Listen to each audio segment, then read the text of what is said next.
క్రీస్తు యేసునందు దేవుని పిల్లలైన మీకందరికీ కృపయు సమాధానములు మెండుగా కలుగునుగాక. ఈ ఉదయం కొరకు ప్రభు అనుగ్రహించిన తన జీవపు వాక్కు మత్తయి శుభవార్త 28వ అధ్యాయం 20వ వచనం.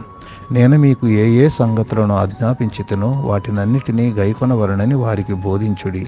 ఇదిగో నేను యుగ సమాప్తి వరకు సదాకాలం మీతో కూడా ఉన్నానని వారితో చెప్పాను. సంఘ ధ్యేయం సంఘం దేవుని రాజ్యానికి ఒక సూచనగా, సాధనముగా ఉంది.